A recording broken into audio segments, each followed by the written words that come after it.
আল্লাহ বলতেছেন, মা তোমাকে গর্ভধারণ করেছে অত্যন্ত কষ্টের সাথে, এরপরে তোমাকে ডেলিভারি করেছেন অত্যন্ত কষ্টের সাথে, তোমাকে ডেলিভারি করেছেন।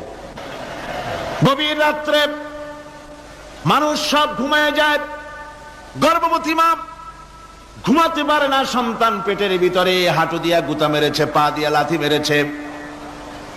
মা চরম শীতের রাত্রে, প্রচন্ড শীতের রাতে গায়ের লেপটা সরায় দিয়া মা একবার দাঁড়ায় আর একবার বসে, একবার দেওয়ালের সাথে হেলান দিয়া দাঁড়ায়, কষ্ট করে রাতটারে কাটায় দেয়। আবার সারাদিন সংসারের জন্য কাজ করেছেন, রান্না বান্না করেছেন মা, সকলকে খাওয়াইয়া মা শেষের দিকে খেতে গেছেন। যখন নিজে খেতে গেলেন, খাবারের ক্ষুধা নিয়ে, পেট ক্ষুধা নিয়ে খেতে বসেছেন, পেটের ভিতরে সন্তান লাথি মেরেছে, পেটের মধ্যে ঘুষা মেরেছে, হাঁটু দিয়া গুতা মেরেছে, ভরা পেটে, পেটের ভিতরে সন্তান গুতা মারলো হাঁটু দিয়া, মাথা দিয়া। মা ক্ষুধা রয়েছে, পেটে খেতে পারলেন না, বেদনা শুরু হয়েছে। খাবারের থালাটা ঠেলে দিয়ে মা দাঁড়ালেন, বসলেন, চোখের পানি ফেললেন। এভাবে করে মা একটা দুইটা দিন নয়, 10টি মাস পর্যন্ত সন্তানটাকে পেটের মধ্যে নিয়ে, একটা জীবিত মানুষ আর একটা জীবিত সন্তান পেটের মধ্যে নিয়ে নড়াচড়া করছেন, চলাফেরা করছেন। কিতাবের মধ্যে এসেছে, রাতের বেলায় মা যে ঘুমাতে পারেন না, সন্তানের নড়াচড়ার কারণে রাতভর ইবাদত করলে যত সওয়াব পাওয়া যেত, আল্লাহ ওই সওয়াব মায়ের আমলনামায় লিখে দেন। সন্তান পেটে থাকার কারণে খেতে পারে না, পেট ভরে ক্ষুধায় কষ্ট পায় মা, এই জন্যে 10 মাস ধরে রোজা রাখলে যে সওয়াব হতো, আল্লাহ রাব্বুল আলামিন মায়ের আমলনামায় রোজার সওয়াব লিখে দেন। 10 মাস পুরে গেল, সন্তান ডেলিভারির সময়ে চলে এলো। মায়ের মন বিমর্ষ, সন্তান ডেলিভারি হবে, না জানি মরে যাই নাকি, না জানি অপারেশন লাগে নাকি, কি অবস্থা হবে। মা খেতে পারে না, মুখটা শুকায়া যায়। ডেলিভারির সময় যখন আসে, মা বাবার কাছ থেকে বিদায় নিয়ে যায়, স্বামীকে একান্তে গোপনে ডেকে নিয়ে বলে, প্রাণের স্বামী, দীর্ঘদিন একসঙ্গে ঘর কন্যা করেছি, অপরাধ হয়ে যেতে পারে, আমারে মাফ করে দিও। আমার মনে হয় এবার আমি আর বাঁচবো না, সংসার থাকলো, চাবি থাকলো, সব বুঝে নাও, আমারে মাফ করে দিও। মা চলে গেল সতিকা গৃহে, ক্লিনিকে চলে গেল, অপারেশন থিয়েটারে চলে গেল, অথবা ডেলিভারির জায়গায় চলে গেল। ডেলিভারির পেইন শুরু হয়ে গেল, বেদনা শুরু হয়ে গেল। এক একটা বেদনা যেন মায়ের এক একটা মৃত্যু যন্ত্রণা শুরু হয়ে যায়। এমন যন্ত্রণা, প্রসব বেদনা দুনিয়ার ভুক্তভোগী মা ছাড়া আর কেউ জানে না। এই চরম বেদনার ভেতর দিয়ে, চরম কষ্টের ভিতরে মা যখন একটা বাচ্চা প্রসব করলো, জিহাদের ময়দানের মতো মা রক্তাক্ত হয়ে গেলেন, সন্তান দুনিয়ায় এলো। মা তখন অস্থির থাকেন, এত বড় বিরাট কষ্টের ভিতরে। আল্লাহ রাব্বুল আলামিন বলেন, সন্তান যখন ডেলিভারি হয়ে গেল, মায়ের মনের ভিতরে আমি তখন এই ফিলিংস, এই টেন্ডেন্সি জাগ্রত করে দিই, দেখ কি হয়েছে। মা তখন দেখতে চায় কি হয়েছে। মায়ের সামনে যখন এত কষ্টের, হৃদয় বিংরণম, কলিজার 32টি নাড়ি ছেঁড়া যন্ত্রণার সন্তান যখন মায়ের চোখের সামনে আসে, আল্লাহ পাক বলেন, মা যখন তার ছেলের মুখের দিকে তাকায়, মেয়ের মুখের দিকে তাকায়, আল্লাহ বলেন 10 মাসের পেটে ধরা কষ্ট আর ডেলিভারির সব কষ্ট মায়ের মন থেকে মুছে ফেলে দেই। আল্লাহ রাব্বুল আলামিন বলেন, খবরদার দুনিয়ার মানুষ, এমন মায়ের সাথে নাফরমানি করবি না, এ মায়ের সাথে নাফরমানি করবি না, মাকে সম্মান করবি, মার কাছে দোয়া চাবি। দুনিয়ায় যদি সম্মান চাও, রিজেক্ট চাও, মায়ের পায়ে ধরে কান্দো। মায়ের জাতি অনেক সম্মান তার। রাসূল করিম সাল্লাল্লাহু আলাইহি সাল্লামকে প্রশ্ন করা হয়েছে, হুজুর খেদমত করব কার? হুজুর কয় মায়ের। তারপরে কার? হুজুর কয় মায়ের। তারপরে কার? হুজুর বলেন মায়ের। তারপরে কার? তোমার পিতা। 3 গুণ, তোর মায়ের মর্যাদা 3 গুণ বেশি, তোর বাপের চাইতে মর্যাদা বেশি। সুবহানাল্লাহ পড়ে। আর আজকে ইসলামের শত্রুরা তারা বলে যে ইসলাম নারীর অধিকার আদায় করে নাই। নারীর অধিকার ইসলাম দেয় নাই তো কে দিয়েছে? আমার বন্ধুগণ, বিশ্বনবী জনাব মুহাম্মদ রাসূলুল্লাহ সাল্লাল্লাহু আলাইহি ওয়াসাল্লাম মসজিদে নববীর ভিতরে বসে আছেন। এক বৃদ্ধা মহিলা মসজিদের মধ্যে প্রবেশ করলেন। হুজুর বৃদ্ধাকে দেখে দাঁড়ায় গেলেন, বিশ্বনবী বুড়ি মেয়ে লোককে দেখে দাঁড়ায় গেলেন। আল্লাহর নবী বুড়িকে দেখে দাঁড়ালেন। বুড়ি যখন কাছে এলেন, আল্লাহর নবী নিজের গায়ের চাদর বুড়ির জন্য বিছায়া দিলেন। বুড়ি বসলেন। এরপরে কথাবার্তা সারার পর বুড়ি যখন বিদায় হবেন, হুজুর আবার দাঁড়ালেন। বুড়ি মহিলা চলে গেলেন। সাহাবায়ে কেরাম বলেন, ইয়া রাসূলুল্লাহ, কিছুই বুঝলাম না, একজন বৃদ্ধা মহিলার জন্য বিশ্বনবী দাঁড়ান আর গায়ের চাদর বিছান, আমরা বড় আশ্চর্য হয়ে গেলাম। নবীজি বলেন, ও আমার সাহাবীরা, তোমরা জানো না এই মহিলাকে চিনতে পারো নাই? আমি আমার মায়ের দুধ আমার জীবনে কিসমতে তেমন হয় নাই। আমি আমার মায়ের দুধ তেমন কিসমতে পাই নাই। যার বুকে দুধ খেয়ে, যার কোলে কাখে চড়ে আমি বড় হয়েছি, আমার সেই দুধ মা ইনি হযরতে হালিমাতুস সাদিয়া, আমার সেই দুধ মা। রাসূলুল্লাহ নিজে সম্মান দিয়েছেন মায়ের। খবরদার, মাকে অসম্মান করবেন না, মাকে সম্মান করবেন, মাকে শ্রদ্ধা করবেন। আমার বন্ধুগণ, আলেম ওলামা পীর বুজুর্গদের জন্য হাদিয়া তো দেন, আপনারা কোনো নিষেধ নাই, দেন। হাদিয়া দেওয়াও সুন্নত, নেওয়াও সুন্নত, দিবেন, আমি কোনো নিষেধ করি না। কিন্তু আমি বলতে চাই, পীর বুজুর্গদের কাছে, আলেম ওলামাদের কাছে হাদিয়া দিয়া আল্লাহরে যত না খুশি করতে পারবেন, এই ডালিম বেদানার মৌসুমে বেদানা একটা ভেঙে নিজ হাতে যদি মায়ের মুখে তুলে দেন, আল্লাহর আরশ খুশি হয়ে যাবে, আল্লাহর আরশ আজিম খুশি হয়ে যাবে, আল্লাহ পাক খুশি হয়ে যাবেন। মায়ের খাওয়াও, বাপকে খাওয়াও, তোমার সবচেয়ে বড় পীর তিনি। সুবহানাল্লাহ পড়ে, সুবহানাল্লাহ। মা বাপ যদি একটু দোয়া করে দেয়, তোমার জিন্দেগির কাম শেষ। একটু বদদোয়া করলে জাহান্নামে যাবা। কোন পীর সাহেব বদদোয়া করলে জাহান্নামে যাবে এমন কথা নয়। কোন মাওলানা বদদোয়া করলে দোজখে যাবে এমন কথা নয়। রাসূল বলেছেন, হুমা জান্নাতুকা ওয়া নারুকা। মা বাপ তোমার বেহেশত, মা বাপ তোমার জাহান্নাম। মা বাপ যদি অসন্তুষ্ট হয়, দোজখে যাবি, আর মা বাপ যদি খুশি, আল্লাহর জান্নাতে চলে যাবি। সুবহানাল্লাহ, সুবহানাল্লাহ, সুবহানাল্লাহ। মায়ের পায়ের তলে তোর বেহেশত। আমরা পুরুষ, আমাদের গত বছরও বলেছি, আমরা পুরুষ, আমাদের পায়ের তলে জুতা। আমাদের পায়ের তলে কি? শুধু জুতা। আর আমার মা, আমার মায়ের জাতি যারা এই প্যান্ডেলে বসে আছেন, আমার মায়েরা বোনেরা, মায়ের জাতি যারা পৃথিবীতে, মায়ের জাতির পায়ের তলে আল্লাহর বেহেশত। সুবহানাল্লাহ। নারীর মর্যাদা ইসলাম দেয় নাই, কে দিয়েছে? আল্লাহ দিয়েছেন, আল্লাহ রাসূল দিয়েছেন। আমার বন্ধুগণ, হযরত বাইজিদ বুস্তামি, ছোট্ট বাচ্চা ছেলে, গভীর রাত্রে মা অসুস্থ, পানির পিপাসায় জেগে উঠেছেন।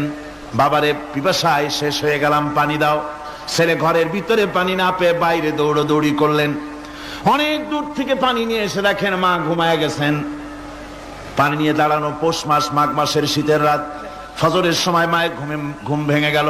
তাকিয়ে দেখেন বাইজিদ দাঁড়ানো, হাতে পানি থরথর করে কাঁপছে।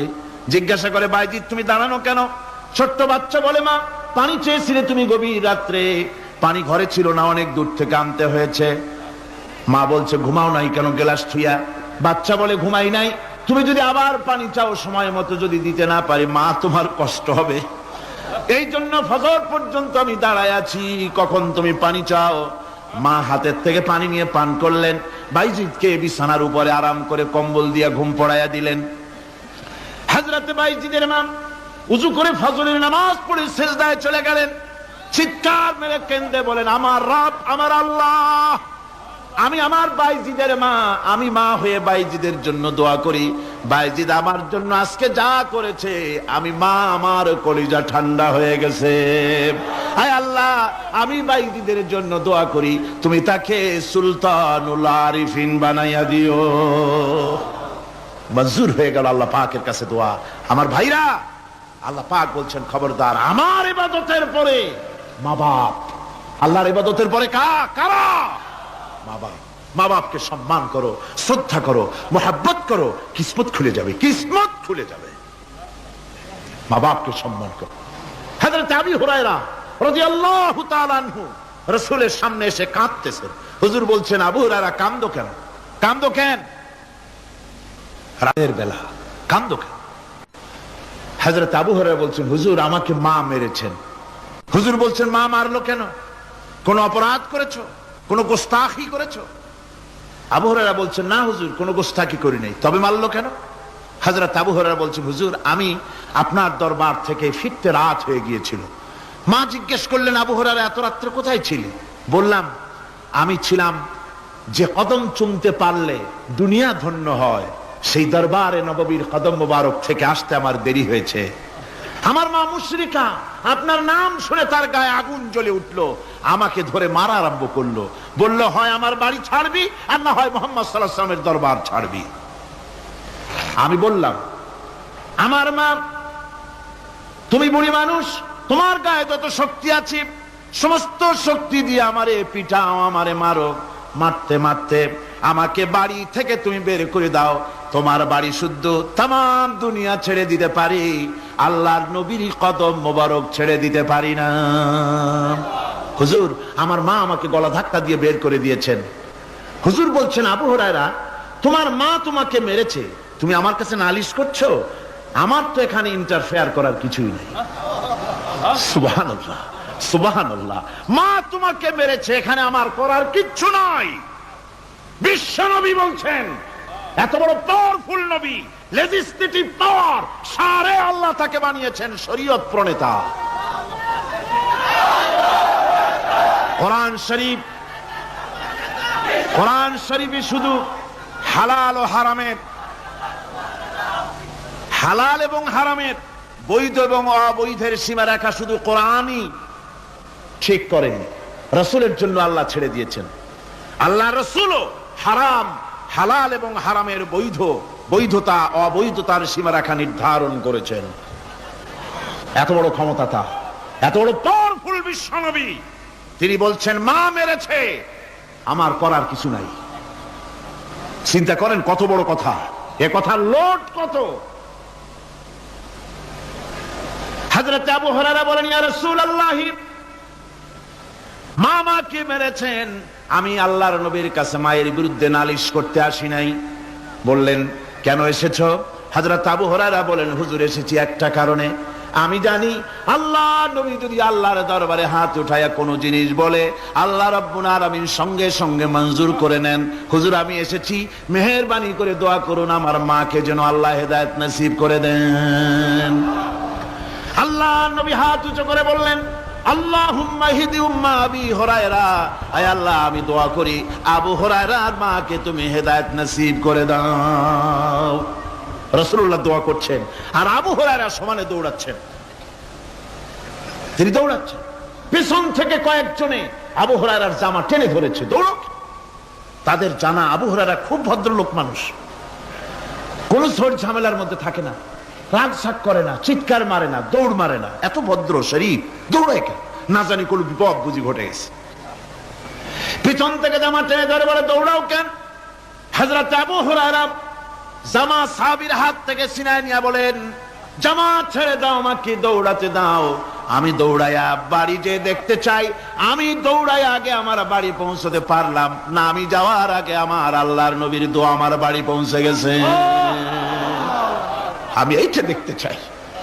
হযরত আবু হুরায়রা বাড়িতে গিয়ে দরজা নক করলেন, ভেতর থেকে আওয়াজ এলো, কে? হযরত আবু হুরায়রা বলেন, মা আমি তোমার আবু হুরায়রা ফিরে এসেছি। মা বলছেন, বাবা অপেক্ষা করো, দরজা খুলতেছি। হযরত আবু হুরায়রা বলেন, মায়ের গলার আওয়াজের ভিতরে শিরকিয়াতের কর্কশতা পেলাম না, মায়ের গলার আওয়াজের ভিতরে তাওহীদের গন্ধ পেলাম। আমার মনে হলো নবীজির নিক্ষিপ্ত তীর তার নিশানায় পৌঁছে গেছে।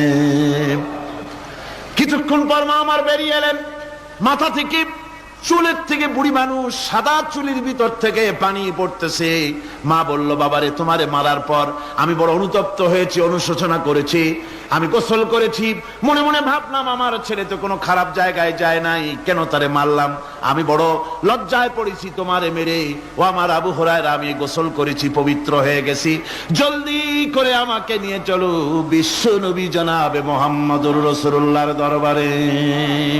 হযরত আবু হুরায়রার মা ঘোষণা করলেন, আশহাদু আল্লা ইলাহা ইল্লাল্লাহু ওয়াহদাহু লা শারীকা লাহু ওয়া আশহাদু আন্না মুহাম্মাদান আবদুহু ওয়া রাসূলুহু। আমার ভাইরা, মা বাপ সবচেয়ে সম্মানের জিনিস। আল্লাহর ইবাদতের পরই মা বাপের খেদমত করতে হবে। আল্লাহ পাক বলছেন, বান্দারে দেখ, মায়ের পেট থেকে আনলাম, মায়ের বুকের মধ্যে মহব্বত পয়দা করলাম, এত মহব্বত দিলাম তোর উপরে, যে কোনো বিদেশে যান, যেখানে যান, বাড়িতে ফিরলে পরে সকলে ছেলে মেয়ে ভাই বোন সবাই দেখবে সুটকেসে আমার জন্য আনছে কি, সবাই চিন্তা করবে আমার জন্য কি এনেছে। একমাত্র মা সন্তানের মুখের দিকে তাকাবে কখন খাইছে সে। সুবহানাল্লাহ, সুবহানাল্লাহ, আমার বাসার মুখখানা শুকনা, তুই বুঝি আজকে কিছু খাইস নাই। বিদেশে যেসব সন্তান থাকে, মা কাটা কবুতরের মতো ছটফট করে। আমার ছোটবেলার কথা আমি দেখেছি সরসিলা মাদ্রাসা পড়তাম, আব্বা টাকা দিতেন মাদ্রাসায় যাওয়ার সময়, আবার মা আবার মুরগির ডিম বিক্রি করা, বিভিন্ন জিনিস বিক্রি করা বা বাজার করা পয়সা, উদ্বৃত্ত কিছু পয়সা আব্বার অজান্তে আমার হাতের মুঠার মধ্যে দিয়ে দিতেন। যখন মাদ্রাসার দিকে রওনা হয়েছি, পর্দার আড়াল থেকে দরজা থেকে দেখতাম, যতক্ষণ তাকায় দেখতেছি চোখ থেকে পানি দরদর করে পড়তেছে। সুবহানাল্লাহ, মা কি জিনিস! আল্লাহ আল্লাহ আল্লাহ। বিদেশে যদি কারো সন্তান মারা যায়, সবার জানার আগে কবি বলতেছেন, বিদেশে বিরাজ্য যার পুত্র মারা যায়, পশু পক্ষী না জানিতে আগে জানে মায়। মায়ের কলিজার তারে টান লেগে যায়, মা বুঝতে পারে আমার সন্তানটা নাই। আহারে মা! আমার বন্ধুগণ, মা যার বেঁচে আছে বেয়াদবি করেছেন, পাও ধরে মাপ নিয়ে নেবেন, পাও ধরে মাপ নিয়ে নেবেন। মা তো পাও ধরে দেখবেন মাফ করে দিবে। সুবহানাল্লাহ, সুবহানাল্লাহ, কত দরদ তার বুকের মধ্যে। আল্লাহ রাব্বুল আলামিন কোরআন শরীফের ভিতরে বলেছেন, আশ-শামসু ইয়ামবাগি লাহা আন তুদরিকাল কামারা ওয়ালাল লাইলু সাবিকুন নাহার ওয়া কুল্লুন ফি ফালাকি ইয়াসবাহুন। প্রবল জ্ঞানী হইবে যাহারা, আপন মনেতে বুঝিবে তাহারা, রাত্রি পারে না আগে যাইবার, দিনের স্থান করি অধিকার। চন্দ্র বাদে না সূর্যের গায়েতে, সূর্য পারে না চন্দ্রকে ধরিতে, যার যে স্থান বহাল রাখিয়া ভ্রমণ করিছে খোদাকে ডরিয়া।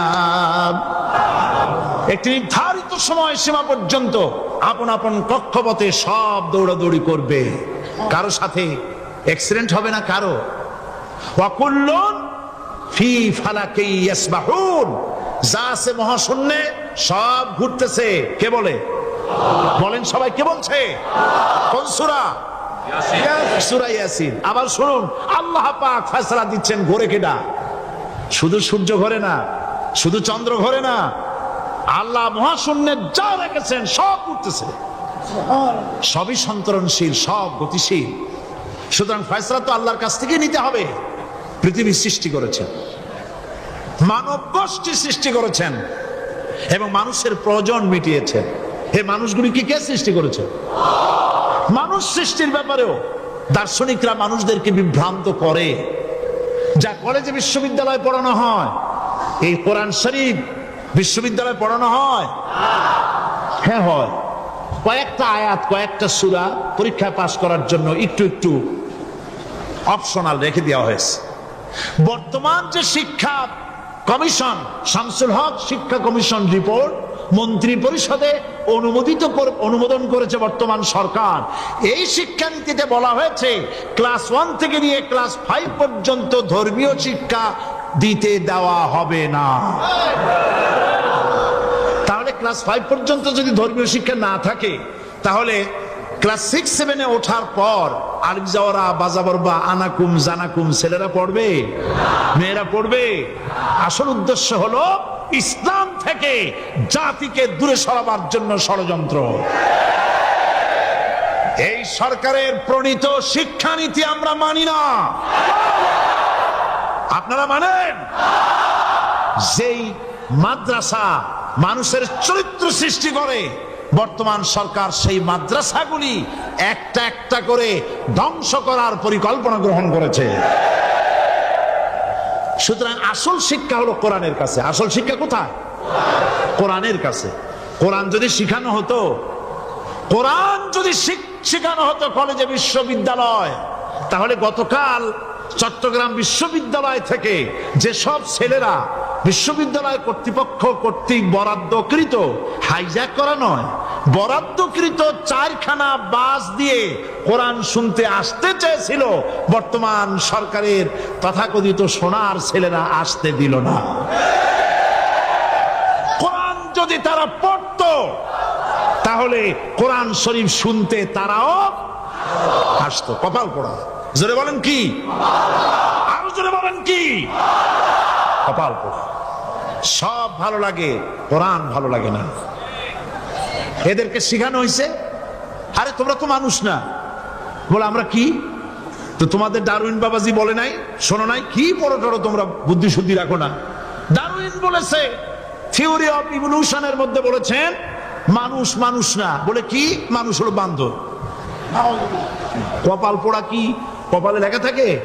কাজে কামে প্রকাশ হয়ে যায়। ডারউইন বলল মানুষ মানুষ না। আলফ্রেড বললেন মানুষ হলো মানুষই ঠিক, তবে মানুষ হলো সেক্স সর্বস্ব জীব। সেক্স সমস্যার সমাধান করলে মানুষের সব সমস্যার সমাধান হয়ে যাবে। কার্ল মার্কস বললেন মানুষ হলো পেট সর্বস্ব জীব, পেট সমস্যার সমাধান করে দিলে সব সমস্যা শেষ। আর ডারউইন বললেন মানুষ মানুষই না, মানুষ কি? বলে বান্দর। ওরাং ওটাং শিম্পাজি আর ব্যাং থেকে মানুষের উৎপত্তি হয়েছে। আমি যখন জীবনের প্রথম শিম্পাজি দেখলাম, ওরাং ওটাং দেখলাম, তখন আমি মনে করেছি যে ডারউইন খামোখা ভুল করে নাই। এইটা দেখেই ও মনে করেছে যে এই হচ্ছে আমার মাতামহের গোষ্ঠী, এ হলো পিতামহের গোষ্ঠী। আপনারা একটু মাথা কাটায় চিন্তা করেন, মানুষ যদি বান্দর থেকে হবে, আজও বানর ফরেস্ট এরিয়া আছে কিনা বাংলাদেশে? চিল্লায় বলেন আছে কিনা? তো মানুষ যদি বান্দর থেকেই হবে, আপনারা কি কোনোদিন দেখেছেন যে একটা বান্দরের কোমর পর্যন্ত মানুষের মতো হয়ে সারছে? আর কিছুদিন গেলেই পুরো মানুষ হয়ে যাবে। গলা পর্যন্ত মানুষের মতো হয়ে গেছে, আর কদিন গেলেই মানুষ হয়ে যাবে। দেখছেন কখনো? আচ্ছা আপনারা বলেন, পাবদা মাছ আপনারা চট্টগ্রামে কি বলেন? পাবদাই বলেন। পাবদা মাছ দেখতে কি মাছের মতো লাগে? বোয়াল মাছের মতো। কোন পাগলে কি বলছে কথা যে বোয়ালের পূর্বপুরুষ পাবদা? পাবদাগুলি পুটি টুটি খাইয়ে খাইয়ে আস্তে আস্তে বোয়াল হয়ে গেছে, এ কথা কেউ বলে? আচ্ছা শোলের যে ছোট সাইজ, শোল মাছ, গজাল মাছ, এর যে ছোট্ট সাইজ ভর্তা করে খায়, শুটকি বানায় খায়, ওগুলোর কি বলে? টাকি মাছ। এই টাকি মাছ দেখতে শোল মাছের মতো। কেউ পাগলকে আজ পর্যন্ত বলেছে যে শোল মাছের পূর্বপুরুষ টাকি, টাকিগুলা সার মার খাইয়া আস্তে আস্তে শৌলে পরিণত হয়ে গেছে? কেউ বলেছে কখনো? ডারউইন কয় বোতল খাইয়াছে এই মতবাদ লিখছে আল্লাহই ভালো জানে। যে বান্দরের থেকে মানুষ আবিষ্কার হয়েছে, নাউজুবিল্লাহ। এগুলি পড়ানো হয় কলেজে বিশ্ববিদ্যালয়, তাই আমাদের সোনার ছেলেরা বান্দরামি করে। ওদের যদি পড়ানো হইতো তোমরা বান্দরের গোষ্ঠী নও, তোমরা মানুষ। মর্যাদা কার বেশি, বান্দরের না মানুষের? এ পৃথিবীর প্রথম মানুষকে আদম আলাইহিস সালাম। আদম হইছেন কি দিয়ে? মাটি দিয়ে। আল্লাহ রাব্বুল আলামিন যিনি মানুষ সৃষ্টি করেছেন, তিনি কোরআন শরীফের ভিতরে বলে দিয়েছেন, আমি প্রথমেই বলেছি, আপনারা লক্ষ্য করুন, এই কোরআন তাবিজের কিতাব নয়, এই কোরআন তদবিরের কিতাব নয়, ঝাড়ফুঁকের কিতাব নয়। কোরআন হলো পৃথিবীর মানুষের জন্য কোড অফ লাইফ, পূর্ণাঙ্গ জীবন বিধান, সবকিছু আল্লাহ পাক কোরআনের ভিতরে বলে দিয়েছেন, কোন জিনিস বাদ দেন নাই। আপনি আমি কেমনে সৃষ্টি হয়েছি আল্লাহ পাক কোরআনের ভিতরে বলেছেন, ইন্না খালাকনাকুম মিন তুরাবিন সুম্মা মিন নুতফাতিন সুম্মা মিন আলাকাতিন সুম্মা মিন মুদগা। নিষ্প্রাণ মাটি দিয়ে তোমাকে উৎপন্ন করা হয়েছে, নিষ্প্রাণ মাটি উপাদান দিয়ে তোমাকে তৈরি করা হলো। মায়ের পেটের ভিতরে এক ফোঁটা নাপাক পানি জমাট রক্তে পরিণত হয়ে গেল, জমাট রক্ত আস্তে করে গোস্ত পিণ্ড হলো, গোস্ত পিণ্ডকে সুন্দর করে সাজায়া হাড্ডি গুড্ডি বানায়া স্ট্রাকচার তৈরি করে তার উপরে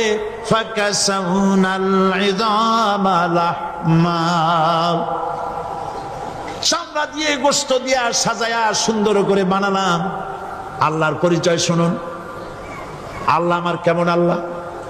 মায়ের পেটের ভিতরে সন্তান বানায়া এরপরে যখন রূহ দেওয়া হয়েছে, ক্ষুধা লেগেছে, খাবারের প্রয়োজন হয়েছে, আল্লাহ রাব্বুল আলামিন ওই কচি বান্দা মায়ের পেটে বসে কি খাবে সেজন্য তার মা চিন্তা করে নাই, বাবা চিন্তা করে নাই, সরকার চিন্তা করে নাই। আল্লাহ রাব্বুল আলামিন মায়ের মাসিক অসুখকে বন্ধ করে দিয়ে সন্তানের নাভির সাথে আর মায়ের নাভির সাথে তার লাগায়া, পাইপ লাগায়া মায়ের মাসিক অসুখের রক্তগুলি দিয়ে সন্তানকে বড় বানালেন।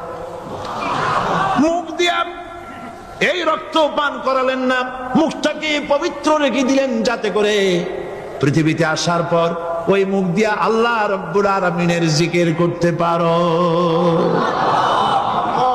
সন্তান মায়ের ভিতরে পেটের ভিতরে বড় হলো, আল্লাহ রাব্বুল আলামিন বলেন মাস দিন যখন পুরা হয়ে গেল, সুম্মা নুখরিজুকুম তিফলা, বাচ্চার আকারে পৃথিবীতে নিয়ে আসলাম। এখন খাবা কি? পৃথিবীতে যখন বাচ্চা এলো তখন তার পেটের সাথে যে সংযোগ ছিল মায়ের নাভির সাথে আর সন্তানের নাভির সাথে, সেই সংযোগ তার আর কি থাকলো? কি করা হলো? কেটে দেওয়া হলো। লক্ষ্য করুন, খাবারের জন্য একটি মাত্র পাইপ আল্লাহ লাগাইছিলেন, পৃথিবীতে সন্তান আসার সঙ্গে সঙ্গে পাইপটা কেটে দেওয়া হলো। এবার কি খাবে? আল্লাহ রাব্বুল আলামিন মায়ের বুক থেকে সন্তানের জন্য এবার সিঙ্গেল সিগন্যাল, তার জন্য সিঙ্গেল কোন লাইন যেটা ছিল কেটে দিয়া মায়ের বুক থেকে সন্তানের জন্য ডাবল লাইন আল্লাহ চালু করে দিলেন। এমন দুধ বানায় দিলেন যা শুধু খাবার নয়, শুধু ফুড ভ্যালু নয়, এই দুধের ভিতরে ক্যালসিয়াম, এর মধ্যে ভিটামিন, এর মধ্যে আয়রন, এর মধ্যে মেডিসিন। দুনিয়ার এই সন্তান ছিল সুরক্ষিত জায়গার ভিতরে ছিল, কোন পলিউশন সেখানে যেতে পারতো না, রোগের জার্ম সেখানে যেতে পারতো না। দুনিয়ায় এলো দূষিত আবহাওয়ার ভিতরে, এই সন্তানকে এখনই অ্যান্টিবায়োটিক খাওয়ালে পরে অসুবিধা হবে। আল্লাহ রাব্বুল আলামিন মায়ের দুধের ভিতরে ঔষধ দিয়া রোগের প্রতিষেধক বানায়া দিলেন। এ হলো আমার আল্লাহ। এ আমার কে? আল্লাহ। জোরে বলেন আল্লাহ। আল্লাহ আল্লাহ রাব্বুল আলামিন মায়ের দুধ দিয়ে সন্তানকে বড় করলেন আর শোনায় দিলেন, খবরদার এই মায়ের সাথে, এই বাপের সাথে নাফরমানি করবি না। মা বাপের জন্য আমার কাছে দোয়া করবে, রব্বির হামহুমা কামা রাব্বায়ানি সগীরা। সবাই পড়েন আমার সাথে, রব্বির হামহুমা কামা রাব্বায়ানি সগীরা। আল্লাহ পাক শিখাই দিলেন বান্দারে আমার কাছে দোয়া করায়, আল্লাহ আমার মা বাপ আমাকে ছোটবেলায় যেভাবে স্নেহের কোলে লালন পালন করেছে, এইভাবে আমার মা বাপ তোমার রহমতের কোলে লালন পালন করো। মনে থাকবে ভাইরা? বলেন মনে থাকবে? প্রত্যেক নামাজের পরে মা বাবার জন্য দোয়া করবেন, বেঁচে থাকুক আর মরে যাক, দোয়া করবেনই। মনে থাকবে? রব্বির হামহুমা কামা রাব্বায়ানি সগীরা। আবার পড়েন, রব্বির হামহুমা কামা রব্বায়ানি সগীরা। আল্লাহ পাক মায়ের মর্যাদা এত বাড়াইছেন। সাহাবী প্রশ্ন করেছে, ইয়া রাসূলুল্লাহ, খেদমত করব কার? হুজুর বলেন, তোমার মায়ের, তারপরে কার? তোমার মায়ের, তারপরে কার? তোমার মায়ের, তারপরে কার? তোমার পিতার। বাপের চাইতে মায়ের মর্যাদা আল্লাহ 3 গুণ বাড়াইয়া দিলেন, 3 গুণ বৃদ্ধি করে দিলেন। হাদিস শরীফে এসেছে, হযরত আবী হুরায়রা রাদিয়াল্লাহু তাআলা আনহু রাসূলের কাছে এসে রাতের বেলায় কাঁদতেছিলেন।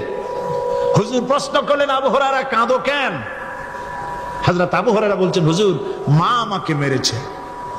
তিনি প্রশ্ন করলেন, আচ্ছা মা তোমারে মারলো কেন? তুমি কি কোনো বেয়াদবি করছো? তিনি বললেন, না। তবে মারলো কেন? হযরত আবু হুরায়রা বলেন, ইয়া রাসূলুল্লাহ, আপনার খেদমত থেকে বাড়ি ফিরতে আমার দেরি হয়ে গিয়েছিল। গভীর রাত্রে যখন বাড়ি গেছি, মা আমাকে প্রশ্ন করলেন, বাবা দেরি হলো কেন, কোথায় ছিলি?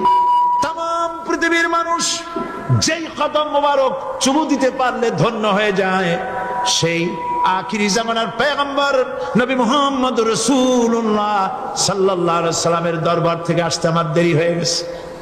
ইয়া রাসূলুল্লাহ, আমার মা আপনার নাম শুনে তার গা জ্বলে উঠল। তিনি কাফের, মুশরিকা। আপনার নাম শুনে অগ্নি শর্মা হয়ে আমাকে ধরে পিটানো আরম্ভ করলেন আর বললেন, আবু হুরায়রা, হয় মুহাম্মদ সাল্লাল্লাহু আলাইহি সাল্লামের বাড়ি ছাড়বি, নইলে আমার বাড়ি ছাড়বি, কি করবি বল?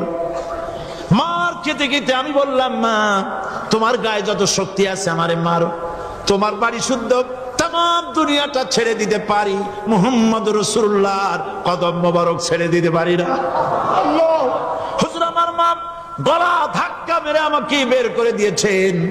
হুজুর বলছেন, আবু হুরায়রা, মা তোমাকে মেরেছে আর আমার কাছে নালিশ করছো, আমি তোমার মায়ের কোনো বিচার করতে পারবো না। সুবহানাল্লাহ! এত বড় পাওয়ারফুল নবী, শানওয়ালা, ইজ্জতওয়ালি, বরকতওয়ালি, এত বড় নবী বলছেন মা মেরেছে, আমার করার কিচ্ছু নাই। সুবহানাল্লাহ! তোমার মা মুশরিকা হোক আর যাই হোক, তোমার মা। সুবহানাল্লাহ বলেন। আমার বন্ধুগণ, হযরত আবু হুরায়রা বলেন, ইয়া রাসূলুল্লাহ, মায়ের বিরুদ্ধে কোনো অভিযোগ নিয়ে আমি আপনার কাছে আসি নাই। হুজুর বললেন, কেন আসছো বলো খুলে। আবু হুরায়রা বলেন, হুজুর আমি জানি আপনি আল্লাহর দরবারে যদি কোনো ব্যাপারে হাত তোলেন আল্লাহ মঞ্জুর করে ফেলেন। আপনি দয়া করে আমার মার জন্য দোয়া করেন, আল্লাহ যেন হেদায়েত দিয়ে দেন। আমার নবীজি দুখানে হাত উত্তোলন করলেন, বললেন, আল্লাহুম্মা ইহদি উম্মা আবি হুরায়রা, আয় আল্লাহ, আমি দোয়া করতেছি আবু হুরায়রার মাকে হেদায়েত নসিব করো। হুজুর হাত তুলে মোনাজাত করছেন, আবু হুরায়রা দৌড় দিলেন বাড়ির দিকে। কয়েকজন সাহাবী হযরত আবু হুরায়রার জামা টেনে ধরেছে, এই ভদ্রলোক দৌড়ায় কেন? এত শান্ত মানুষ, কখনো গরম হয়ে কারোর সঙ্গে কথা বলে না। এই মানুষটা দৌড়ায় কেন? কোনো বিপদ হইল নাকি? জামা টেনে ধরে বলে, আবু হুরায়রা দৌড়াও কেন? হযরত আবু হুরায়রা বলেন, জামা ছেড়ে দাও, কোনো বিপদ আমার হয় নাই, আমি দৌড়াইয়া বাড়ি যাই দেখতে চাই। আমি দৌড়াইয়া আগে বাড়ি যেতে পারলাম না, আমার নবীর দোয়া আগে আমার বাড়ি চলে গেছে, আমি এটা দেখতে চাই। হযরত আবু হুরায়রা দৌড়াতে দৌড়াতে বাড়ি চলে গেছেন। দরজায় নক করলেন, ভেতর থেকে আওয়াজ এলো, কে? তিনি বললেন, আমি আবু হুরায়রা। মা দরজা খুলে দাও, আমি তোমার সন্তান। মা বললেন, বাবা অপেক্ষা করো, দরজা খুলতেছে। হযরত আবু হুরায়রা বলেন, মায়ের গলার আওয়াজের ভেতরে কুফরি কর্কশতা পেলাম না, মায়ের গলার আওয়াজের ভেতরে তাওহীদের নরমিয়াত পেলাম। আমার কাছে মনে হলো আমি আবু হুরায়রা বাড়ি আসার আগে নবীজির দোয়া আল্লাহর আরশে পৌঁছে গেছে। আবু হুরায়রা বলছেন, মা আমার কিছুক্ষণ পরে ঘরের থেকে বেরিয়ে এসেছেন, আমি দেখলাম মায়ের শরীর ভিজা, মাথার চুল দিয়া পানি টপকাচ্ছে।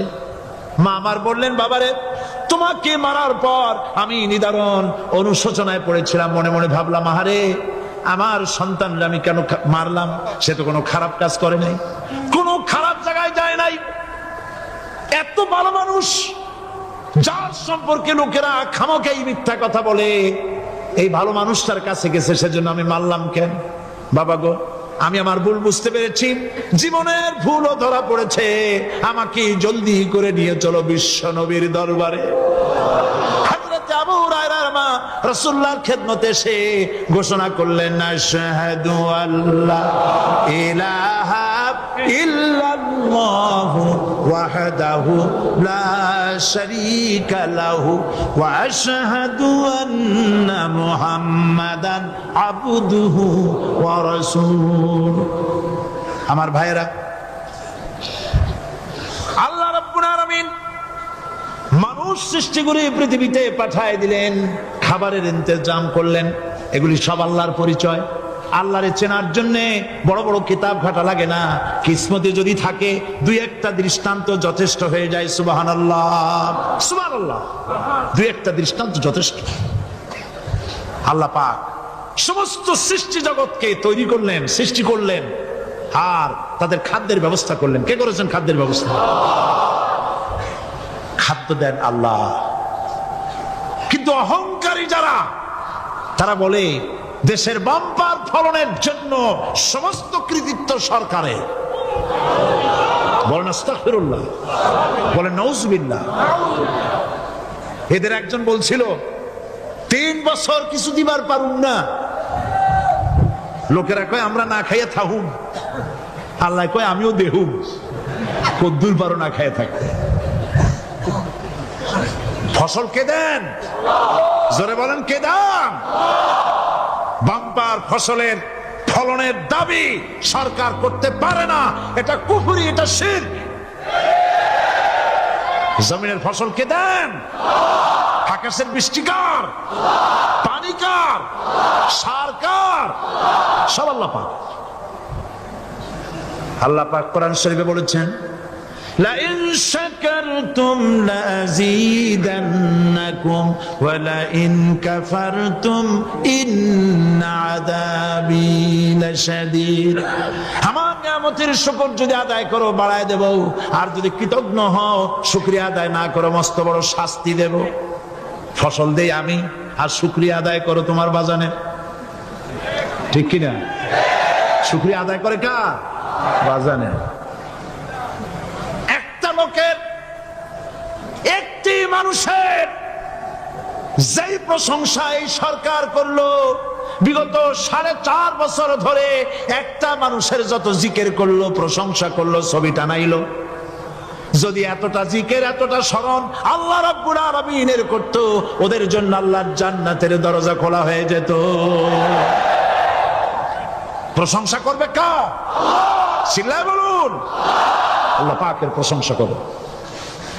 খেতে দেওয়ার মালিক তিনি।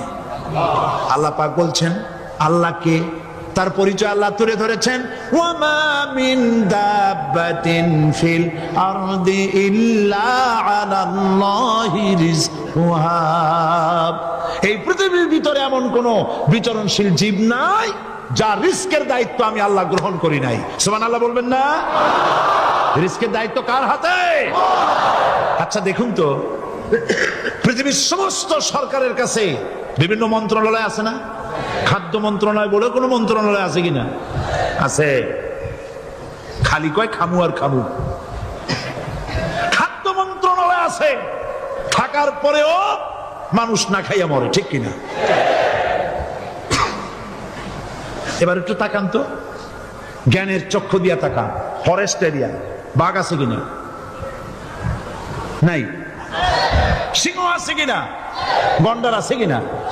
হাতি আছে কিনা? বিশাল বিশাল প্রাণী আছে কিনা? জঙ্গলে ছোট্ট প্রাণী থেকে, পোকা থেকে শুরু করে গন্ডার পর্যন্ত, টুনটুনি পাখি দিয়ে শুরু করে ঈগল পাখি পর্যন্ত, নদীর ভিতরে ছোট্ট চুনু পুঁটি থেকে শুরু করে তিমি মাছ পর্যন্ত। প্রাণী তত্ত্ববিদরা বলেছেন, সমুদ্রের ভিতরে এমন এমন বড় বড় তিমি আছে যে একটা তিমির ওজন 5000 টন পর্যন্ত হয়ে যায়। 5000 টন তিমিটার ওজন। এ যখন বাচ্চা হয়, তখন বাচ্চার দৈনিক দুধ লাগে 50 থেকে 60 মণ পর্যন্ত। কে ব্যবস্থা করে? রুহুল মান ফেরেশতা। তো ওর মা যেমন বাচ্চা তো সেরকম হবে, ঠিক কিনা? কে দেয় খাবার? এবার দেখেন তো, আপনার দেশের এই জঙ্গলে কত হাতি আছে। হাতিরা মিছিল করে আসছে যে আল্লাহ আমাদের এখন আর খাইতে টাইতে দিতে পারে না, বাংলাদেশের গভর্নমেন্ট কিছু দাও। আসছে না, খাইয়া ক্ষুধার জ্বালায় হাতি মরেছে, বাঘ মরেছে, সিংহ মরেছে, এর কোন দৃষ্টান্ত আছে? ক্ষুধার জ্বালায় আকাশের উড়ন্ত পাখিরা ছটফট করে মারা গেছে, দৃষ্টান্ত আছে? নদীর মাছেরা ক্ষুধার জ্বালায় ভেসে উঠেছে, না খাইয়া মরে গেছে, দৃষ্টান্ত আছে? মহান আল্লাহ রাব্বুল আলামিন কোরআন শরীফের ভিতরে বলেছেন, অনেক প্রাণী এমন আছে যারা তাদের খাদ্যকে সঞ্চয় করে না, খাদ্যকে জমা করে না, আহরণ করে না। সকাল বেলায় একটা খাবার খেলো, দুপুরে কি খাবে তার জানা নাই। শকুন পৃথিবীর মাটি থেকে 3 মাইল উপরে ওড়ে, তার চোখকে আল্লাহ পাক এত তীক্ষ্ণ বানায় দিয়েছেন, এই চট্টগ্রামের কোথায় মরা গরু আছে 3 মাইল উপর দিয়ে দেখতে পায়? সুবহানাল্লাহ করতে ইচ্ছে করে না। এই প্রাণীগুলি খাবারগুলি কোন গভর্নমেন্ট জোগাড় করে রাখে নাই। আল্লাহ পাক বলেন সবার খাবার আমি দেই। সকাল বেলায় সমস্ত প্রাণীগুলি, মহাশূন্যে পাখি, পানির ভিতরে মৎস্যরাজি, জঙ্গলের ভিতরে হিংস্র প্রাণী, পোকামাকড় থেকে শুরু করে সবগুলো খালি পেটে সব বেরিয়ে যায়, কারো কোনো খাবারের মজুদ নাই। সন্ধ্যা হতে না হতে সমস্ত প্রাণীগুলির পেট ভরাই আমি আবার যার যার ঘরে বেরায় দেই। ওয়ামা মিন দাব্বাতিন ফিল আরদি ইল্লা আলাল্লাহি রিজকুহা। সমস্ত প্রাণীর রিজকের দায়িত্ব আমি আল্লাহর হাতে। কে দেয় রিজক? জোরে বলুন, কে দেন? আল্লাহ পাক। কি খাবেন সব আল্লাহ জোগাড় করে দিয়েছেন। তরি তরকারি জোগাড় করেছেন, মাছ জোগাড় করেছেন, চাউল দিয়েছেন, খাবার দিয়েছেন, গোশত দিয়েছেন, সব দিয়ে দিয়েছেন। আল্লাহ রাব্বুল আলামিন সমস্ত জিনিস দিয়ে মানুষকে আল্লাহ পাক তার জন্য আল্লাহ সব করেছেন। খালাকালাকুম মা ফিল আরদি জামিআ। এই পৃথিবীতে যা তৈরি করেছে সব তোমার জন্য। এ হচ্ছে আমার আল্লাহ। এ হচ্ছে আমার কে? আল্লাহ। সে আল্লাহ পাক বলছেন, আল্লাহর পরিচয়, তিনি স্রষ্টা, তিনি রিজেক দাতা। এবার আইনদাতা কে? আইনদাতা কে? আরো জোরে বলুন। আইনদাতা আল্লাহ, হচ্ছে আল্লাহর পরিচয়। ইনিল হুকমু ইল্লা লিল্লাহ আলা লাহুল খালকু ওয়াল আমর। সৃষ্টি যার, আইন চলবে তার। আমার দেশে আল্লাহর আইন চলছে? আমাদের দেশের কল কারখানা, ক্ষেত খামার, অফিস আদালত আল্লাহর আইন অনুযায়ী চলে? চলে না। বরং আল্লাহর আইনকে মুছে ফেলার জন্য, নিজেদের আইন সৃষ্টি করার জন্য প্রচেষ্টা চালানো হচ্ছে। আল্লাহর আইন মানুষের জন্য সব থেকে বেশি উপযোগী, কারণ সৃষ্টি করেছেন কে? বলেন, কে করেছেন? আল্লাহ। প্রত্যেকটি মেশিন আপনি যা কিনবেন, রেডিও হোক, টিভি হোক, যে কোনো যন্ত্র হোক, গাড়ি হোক, তার সাথে একটা লিটারেচার, একটা বই তার সঙ্গে দিয়ে দেওয়া হয়। ওই বইয়ের মধ্যে লেখা থাকে এটা কিভাবে চালানো হবে, অপারেট করা হবে, তার সিস্টেম লেখা থাকে। আপনার ইচ্ছা মতো চালাইলে হবে না। এই মানব গোষ্ঠীকে সৃষ্টি করেছেন। এখন আপনি যদি আপনার আইন মতো চালান, তা কি চলবে? চলবে না। আপনি আপনার আইন মতো চালাচ্ছেন, ভালোভাবে চলতেছে? চলতেছে না। স্বরাষ্ট্রমন্ত্রী বলতেছেন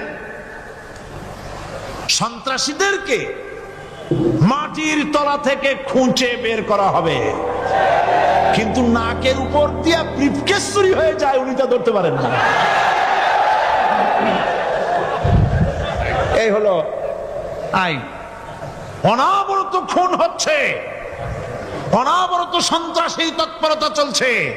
আর ওনারা বলছেন আগের থেকে এগুলি চলে আসছে, একজনের খুনের বিচার না হইলে এরকম খুন তো হইতেই থাকবে।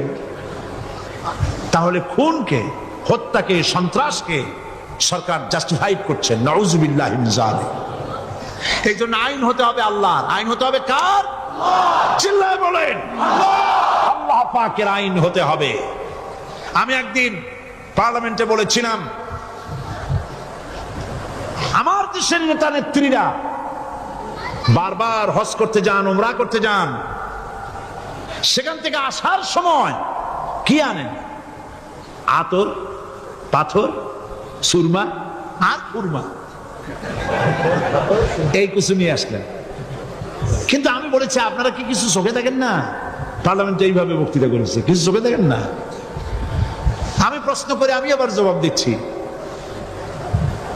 আপনারা যারা হজ করতে যান, উমরা করতে যান, হজের কথাই ধরি, এই হজ করতে যখন যান তখন মুজদালিফায় একটা রাত কাটাইতে হয়। সেটা কোন দিন? ইয়ৌমে আরাফার পরের দিন। এই মাঠে দালান কোঠা আছে, এখানে বেড়া আছে, শামিয়ানা আছে, পর্দা আছে, তাবু আছে, কিচ্ছু নাই। লক্ষ লক্ষ নারী আর পুরুষ পাশাপাশি শুয়ে থাকে, তাও সুবহানাল্লাহ কইতে ইচ্ছা করে না। সারা রাত জনে জনে পুলিশ পাহারাদার নাই।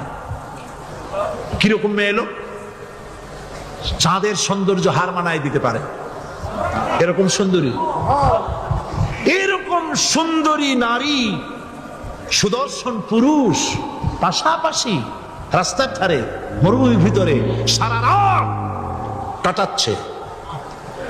ইয়ৌমে আরাফার পরের রাতটা একটা রাত পুরা।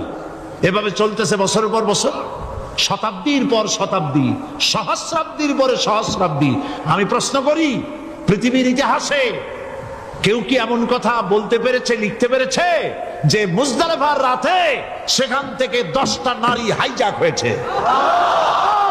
5টা নারী লাঞ্ছিত হয়েছে? বলতে পারবে? গভীর রাত্রে পুরুষ সঙ্গী ছাড়া সুন্দরী রমণী, যুবতী রমণী একাকিনী নিজের ঘর ছেড়ে আল্লাহর ঘরে তাওয়াফ করতে আসে। তাওয়াফ সেরে তাহাজ্জুদের নামাজ পড়ে আল্লাহর কাছে মোনাজাত করে একা একা হাজার হাজার লাখো পুরুষের ভিতর থেকে আপন ঘরে ফিরে যায়। কারো বাবার হিম্মত নাই একবার তাকায় সে তো রূপ উপভোগ করার জন্য আবার তাকায়, অথবা তার আঁচল ধরে টান মারে। আছে ইতিহাস? কথা কন না কেন? সুন্দরী একটা মাইয়া মক্কা থেকে মদিনা থেকে পাওয়া যায় না, 15 দিন হয়ে গেছে। হয়েছে কখনো? এবার জবাব দেন, কেন হয় না? কেন হয় না? আমার দেশের মেয়েরা রাস্তা দিয়ে হাঁটতে পারে না। হাই স্কুল মেয়েদের, হাই স্কুল মেয়েদের কলেজ যখন ছুটি হয়, তথাকথিত সোনার ছেলেরা গেটের সামনে এতিমের মতো কালায় থাকে। অনবরত হাইজ্যাক হচ্ছে, ধর্ষণের সেঞ্চুরি হচ্ছে। আর ওখানে হয় না কেন? ওখানে হয় না এই কারণে, এই কোরআনের আইন আল্লাহ রাব্বুল আলামিন যে আইন দিয়েছেন, ওখানে আইন বলবৎ আছে। আছে নাকি? আছে কিনা? কোন পুরুষ কোন নারীকে ধর্ষণ করেছে যদি প্রমাণিত হয়, সে যদি ফাহাদের ছেলে হয় আর ফাহাদের মেয়েও হয়, কোরআনের শাস্তি হলো পাথর মেরে উড়াইয়া দাও। তাকে জানিয়ে দেওয়া হবে রেডিও টিভির মাধ্যমে, জেনাকারের ব্যভিচারীর শাস্তি হবে। চতুর্দিকে হাজারো লোকেরা দাঁড়াবে, হাতে পাথর নিয়ে পাথর মেরে তাকে তার গোশত হাড্ডি বাতাসের সাথে উড়ায় দেবে। একজন মানুষ আর একজন মানুষকে খুন করলো, এই আসামি ধরা পড়ে গেল, কোরআনের শাস্তি হলো যখন ধরা পড়বে প্রমাণিত হবে যেমন ভাবে হত্যা করেছে পরেও হত্যা করো। এই দৃশ্য, এই আইন যদি বাংলাদেশে যদি এই আইন চালু হয়ে যেত, খুনের আসামি ধরা পড়েছে জেনার আসামি, প্রকাশ্য ময়দানে এলো, সাক্ষী প্রমাণে কোর্টে প্রমাণিত হলো সত্যি সে খুনি। এই বিশাল আউটার স্টেডিয়ামের মাঝখানে খুনি কি দাঁড় করাও, চতুর্দিকে হাজারো লাখো মানুষ থাকুক, রেডিও টিভির ক্যামেরা কার্যকর হবে, পত্র পত্রিকার সাংবাদিকরা আসবে, তরবারির এক আঘাতে খুনির কল্লাটা উড়ায় দাও, দেহটা নিঃসার হয়ে জমিনে পড়ে যাবে। এই দৃশ্য যারা দেখবে সচক্ষে, রেডিওতে, পত্রপত্রিকায়, আর 1 বছরের ভেতরে খুন করার হিম্মত কারো কলিজায় উঠবে? জেনাকারের পাথর মেরে উড়িয়ে দেওয়ার শাস্তি যদি চোখে কেউ দেখে, জেনা করার পুলক আর জাগবে? এটা নাম আল্লাহর আইন। এই আইন কার? এই আইন কার? এই আইন যতদিন পর্যন্ত বাংলার মানুষের, মুসলমানদের উপরে কার্যকরী না হচ্ছে, এই দেশে কার্যকরী না হবে, ততদিন পর্যন্ত হত্যা, ধর্ষণ, খুন বন্ধ হবে না। বন্ধ হবে। সুতরাং এই আইন হচ্ছে কার? আরো জোরে বলেন, আল্লাহ রাব্বুল আলামিন।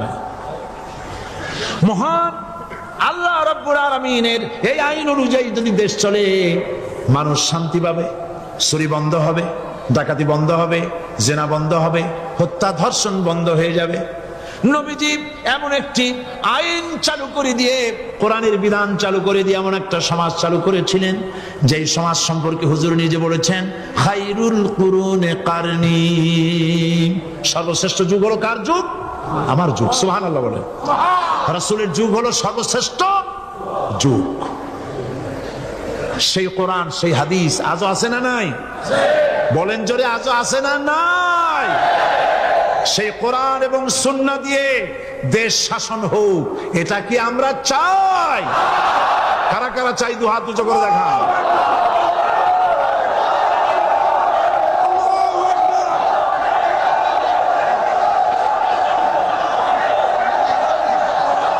আরে ভাই, আপনারা দাঁড়ায় গেলেন কেন? বসেন বসেন। আমি তো একটা স্লোগান দিতে বললাম। হাত দেখতে চাইছি আমি, মাথা দেখতে চাই নাই। এই সুযোগে কোমরটা সোজা করে নিলেন। আচ্ছা বসেন, আর মহব্বতের সাথে জিকির করেন, লা ইলাহা ইল্লাল্লাহ, লা ইলাহা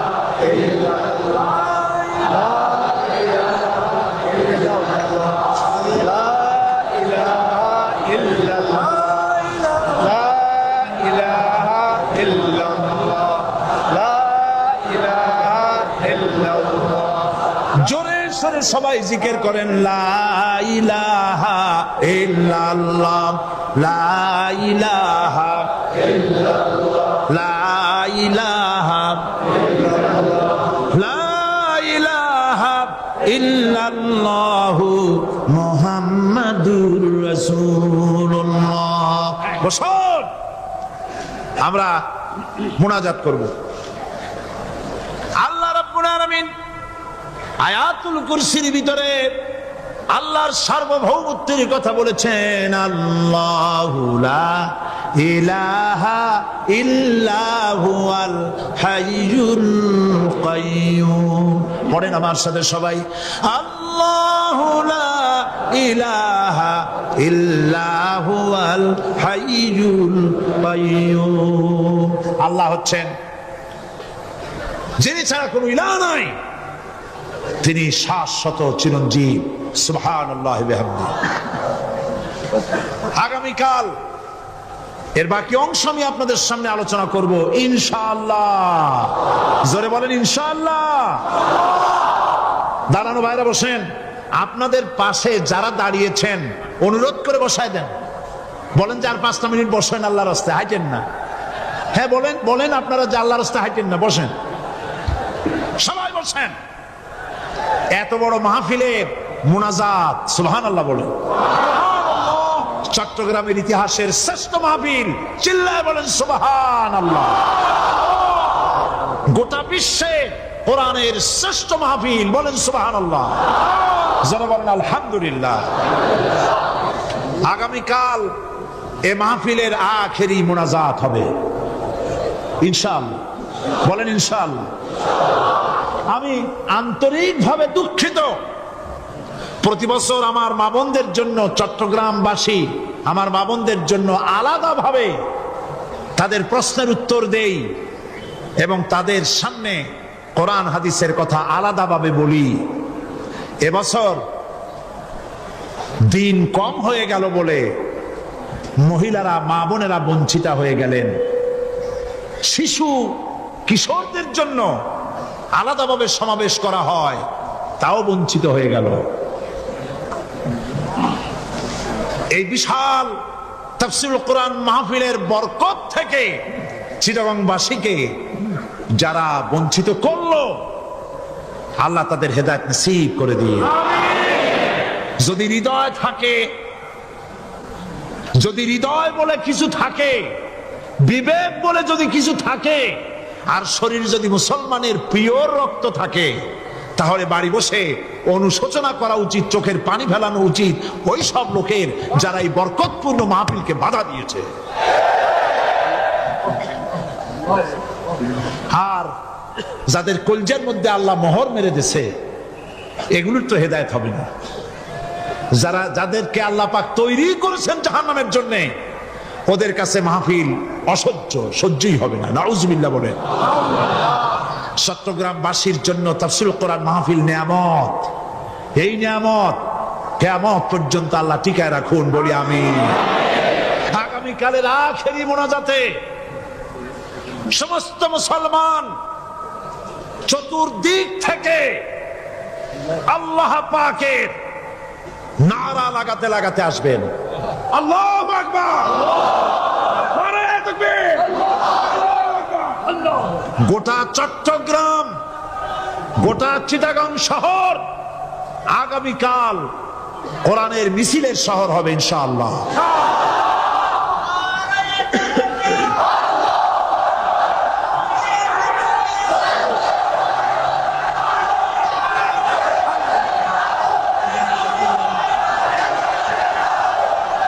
সকল ধন এবং সম্পদের মূল মালিক হচ্ছেন আল্লাহ পাক। সমস্ত ধন সম্পদের মালিক কে? আল্লাহ সুবহানাহু ওয়া তাআলা। কোরআনে কারীম বলছে, লিল্লাহি মা ফিস সামাওয়াতি ওয়া মা ফিল আরদ। আকাশ এবং জমিনের ভিতরে যা কিছু আছে সব কিছুর মালিকানা কার? জোরে বলেন কার? আল্লাহ রাব্বুল আলামিন হচ্ছেন এর একচ্ছত্র মালিক। সুতরাং বান্দাদের কাছে কিছুদিনের জন্য এগুলিকে আমানত রাখা হয়েছে। আমাদের ঘর আছে, বাড়ি আছে, ব্যবসা আছে, বাণিজ্য আছে, জায়গা আছে, জমিন আছে, গরু আছে, বাছুর আছে, এই সবগুলি কিছুদিনের জন্য আমাদের কাছে কি রাখা হয়েছে? আমানত। আমানতের মাল আপনি আপনার ইচ্ছা মতো খরচ করতে পারবেন না। আমানতের মাল কি ইচ্ছা মতো খরচ করা যায়? যায় না। আমানতের মালকে খরচ করতে হলে মূল মালিকের ইচ্ছা অনুযায়ী খরচ করতে হবে। মূল মালিককে আল্লাহ রাব্বুল আলামিন বলছেন, ইন্নাল্লাহা ইশতারা মিনাল মুমিনিনা আনফুসাহুম ওয়া আমওয়ালাহুম বিআন্না লাহুমুল জান্নাহ। আমি আমার মুমিনের জান এবং মালকে খরিদ করে নিয়েছি, বিনিময় জান্নাত দিয়ে দিয়েছি। তোমার কাছে যে জান আছে, মাল আছে, এটা তোমার নয়, এটা আমার আমানত তোমার কাছে। সুতরাং এই আমানত খরচ করতে হবে মূল মালিকের ইচ্ছা অনুযায়ী। সমাজের এক শ্রেণীর লোক প্রচুর বিত্তের মালিক হবে, সমাজের এক শ্রেণীর লোক প্রচুর বিত্ত এবং সম্পদের মালিক হয়ে ভোগ বিলাসের আনন্দের স্রোতে ভেসে যেতে থাকবে, নিজেকে ভাসিয়ে দেবে। আর এক শ্রেণীর লোক অনাহারে অর্ধাহারে কষ্ট করবে। এ বিধান ইসলামের নয়। কেউ থাকবে 10 তলায় আর কেউ থাকবে গাছতলায়, কেউ খাবে পোলাও, কোরমা, বিরিয়ানি, আর কারো কিসমতে মরিচ পোলাও হবে না। এ বিধান আল্লাহর নয়। ইসলামের বিধান হচ্ছে যে আল্লাহ যে সব সম্পদ মানুষকে দান করেছেন, এই সম্পদের ভিতরে বিত্তহীনদের অধিকার রাখা হয়েছে। বিত্তহীন যারা গরিব, যাদের কিছু নাই, তারা আপনার করুণার পাত্র নয়। কি বলেন? তারা কি ধনীদের করুণার পাত্র? কোরআনে কারীমে আল্লাহ বলেন, ওয়াল্লাযীনা ফী আমওয়ালিহিম হাক্কুন লিস-সাইলি ওয়াল মাহরুম। ধনীদের সম্পদের ভেতরে গরিবদের বিত্তহীনদের অধিকার রয়েছে, সে অধিকার আদায় করে দাও। দান করা এমনি দিয়ে দেওয়া এক জিনিস, গরিবদেরকে বিত্তহীনদেরকে ইসলাম করুণার পাত্র বানায় নাই, বলেছে অধিকার। অধিকারটা বড় মজবুত কথা, এ কথার লোড আছে, ওয়েট আছে। আপনার আমার সম্পদের, অর্থাৎ যাদের বিত্ত আছে, বিত্ত সম্পদওয়ালা সম্পদশালী লোকেদের সম্পদের ভেতরে গরিবদের অধিকার রয়ে গেছে, সে অধিকার আদায় করতে হবে। ইসলাম সকল মানুষের দারিদ্র দূর করে বেঁচে থাকার মৌলিক অধিকার প্রতিষ্ঠিত করেছে। রাসূল করিম সাল্লাল্লাহু আলাইহি ওয়াসাল্লাম বলেছেন, লাইসা লি ইবনি আদম হাক্কুন সিওয়া হাযিহিল খিসাল, বাইতুন ইয়াসকুনুহু ওয়া সাওবুন ইউয়ারি আওরাতাহু ওয়া জালফাল খুবজি ওয়াল মা, আখরাজাহু তিরমিজি। তিরমিজি শরীফের হাদিসের ভেতরে এসেছে, রাসূল করিম সাল্লাল্লাহু আলাইহি ওয়াসাল্লাম বলেছেন, প্রত্যেকটি বনি আদমের তার বাস করার জন্য একটা গৃহ, এবং লজ্জা ঢাকার জন্য, শীত নিবারণের জন্য তার বস্ত্র, আর ক্ষুধা মিটাবার জন্য তার পানি আর রুটি ইত্যাদির ব্যবস্থা করতে হবে, চাই সে মুসলমান হোক আর হিন্দু হোক আর খ্রিস্টান হোক। বনি আদম, আদমের সন্তান যে মানুষ, যে তার এই অধিকার ইসলাম প্রতিষ্ঠিত করেছে। আজ বলা হচ্ছে খাদ্য বস্ত্র বাসস্থান সমাধান দেবে অমুকরা তমুকরা, এরকমের স্লোগান হয় না? ওরা দিতে পারবে না, ওরা দিতে পারে নাই। খাদ্য বস্ত্র শিক্ষা চিকিৎসা বাসস্থানের গ্যারান্টি দিয়েছে কোরআন, দিয়েছে আল্লাহ রসুল জনাব মুহাম্মদ রাসূলুল্লাহ সাল্লাল্লাহু আলাইহি ওয়াসাল্লাম। ইসলাম অর্থনৈতিক নিরাপত্তার জন্য যে সব পন্থা অবলম্বন করেছে, সেটা হচ্ছে যে সমাজের কর্মক্ষম সকল ব্যক্তি রুজির জন্য পরিশ্রম করবে, কেউ বসে থাকতে পারবে না। এটা হচ্ছে ইসলামের নিয়ম, কেউ বসে থাকতে পারবে না। কোরআনে কারীম বলছে, ফাইযা কুদিয়াতিস সালাতু ফান্তাশিরু ফিল আরদ ওয়াবতাগু মিন ফাদলিল্লাহ। ফাইযা কুদিয়াতিস সালাত, যখন তোমার নামাজ সম্পূর্ণ হয়ে গেল, ফান্তাশিরু ফিল আরদ, ছড়িয়ে পড়ো আমার জমিনের উপরে, ওয়াবতাগু মিন ফাদলিল্লাহ, আর আমার অনুগ্রহ অনুসন্ধান করো। রুজি কামানো কোনো খারাপ জিনিস না। কেউ মনে করে সারাদিন বসে বসে আল্লাহর জিকির করব, কেউ দুনিয়াটারে ঝামেলা মনে করে জঙ্গলে চলে যেতে চায়, এটা নিয়ম না। আপনি বসে থাকতে পারবেন না, আপনাকে কাজ করতে হবে। রুজি কামাই করাটাকে কোরআনে কারিমে এতটা সম্মান দিয়েছে, যেটাকে ফদলুল্লাহ বলা হয়েছে। ফদলুল্লাহ, এটা আল্লাহর অনুগ্রহ, সুবহানাল্লাহ বলেন। এটাকে ফদলুল্লাহ বলা হয়েছে, এটা জিনাতুল্লাহ বলা হয়েছে। আপনি যে কাপড় চোপড় ব্যবহার করেন, এই কাপড় চোপড়ের ব্যাপারে আল্লাহ পাক প্রশংসা করেছেন, কাপড় চোপড় সুন্দর পড়তে বলেছেন। তারপরে রুজি রোজগার হালাল করতে বলা হয়েছে, এবং রুজি কামাবার ব্যাপারে হালাল ভাবে রুজি কামাবার জন্য ইন্সপিরেশন দেওয়া হয়েছে কোরআন এবং হাদিসে। রাসূল করিম সাল্লাল্লাহু আলাইহি ওয়াসাল্লাম বলেছেন, আল কাসিবু হাবিবুল্লাহ, সহজে যে উপার্জন করে সে আল্লাহর বন্ধু। যে ব্যক্তি ঠেলা গাড়ি চালায়, কুলি মজুর রিক্সা চালায়, নিন্দা নাই, তাকে নিন্দা করা যাবে না।